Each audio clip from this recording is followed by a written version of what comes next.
Hello, everyone. My name is Alan, and I will be starting off the close reading of our poem for the first 5 lines. To start with, our title, The World Is Not Conclusion, is relevant to Dickinson's stance on life teachings. She does not believe that there are absolutes, which this is important to keep in mind while my peers continue the close reading because her curiosity of the afterlife and death are evident. But as you keep reading, she hits the audience with the line, invisible as music, positive as sound. This is foreshadowing to how she tackles the idea of death. The concept of death and afterlife in religion is referenced in the word philosophy. Even though the concept is known about in religion, it would be baffled upon. Dickinson's introduction sets the reader to pay attention to punctuation with the evidence dashes in creating specific break ideas, such as the ones I mentioned. But now I will be handing it off to Annette.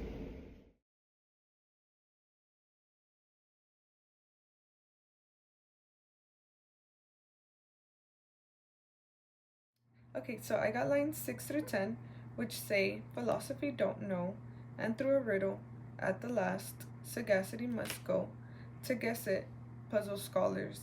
To gain it, men have grown.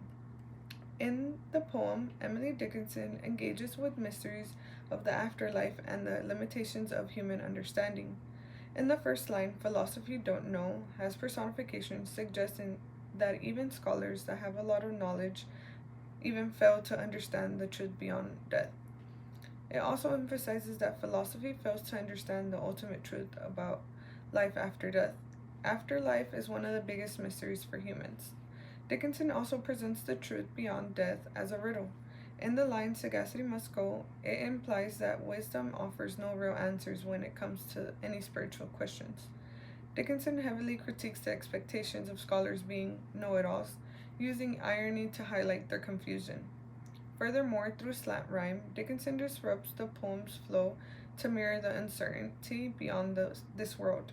Lastly, the poem emphasizes tensions between desires for certainty in support of the theme of mystery and the limitations of knowledge.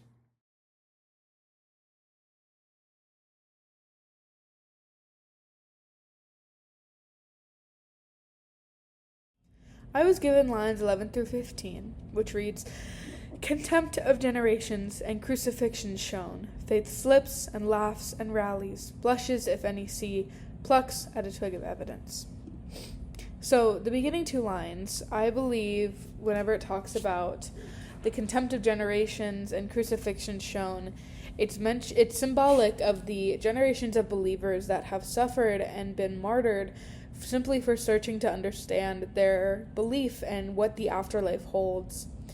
Furthermore, this real example of suffering is very prominent in Emily Dickinson's work.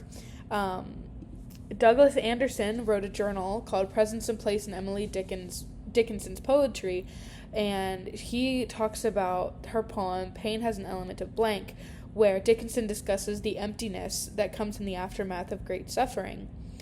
Furthermore, to go on the basis of faith, faith slips and laughs and rallies. I believe this is also symbolic of every person who suffers and every person who has the faith struggles to have a consistent and constant belief, and sometimes gets embarrassed or blushes if somebody sees that they're struggling to comprehend what they've been taught. Lastly, plucks at a twig of evidence. This is symbolic and ironic. It's a metaphor for the people in the faith who consistently try to find any little bit of truth or evidence of the afterlife, and any truth or evidence that the afterlife will be something good and something pleasant for their work.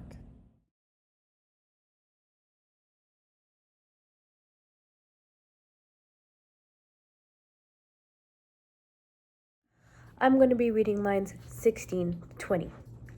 The lines read, and asks a vain the way. Much gesture from the pulpit. Strong hallelujahs roll. Narcotics cannot still the tooth that nibbles at the soul. These lines explore limits of faith and religion, and they also explore the quiet power of spiritual doubt. Here, Dickinson uses metaphors, symbolism, and imagery. Line 16, and asks Yvain the way. Over here, the word asks shows the human desire for guidance. However, just like Yvain always spins, there is no clear answer, so this is a symbol of inconsistency. Line 17. Much gesture from the pulpit. Gesture implies performance, as if a religious leader acts out belief more than they feel it or believe it. Dickinson critiques how faith can become very showy and not sincere from within. Dickinson over here also uses irony to question whether these gestures can provide comfort. A visualization of this would be a preacher raising hands dramatically in church. Line 18, strong hallelujahs roll. We hear loud, confident praises, but to Dickinson, this is all just surface level noise and nothing more than that. Line 19, narcotics cannot still the tooth. Over here, narcotics represent anything to numb spiritual pain. This can be religion, drugs, distractions, anything of that sort. But they fail to quiet the tooth. The tooth over here is a metaphor for doubt, described like a toothache, painful and persistent. Line 20, that nibbles at the soul. So the tooth continues to nibble, however, it does not devour. It's quiet and constant erosion. The soul is the deepest part of a human. This doubt eats away at faith and peace constantly.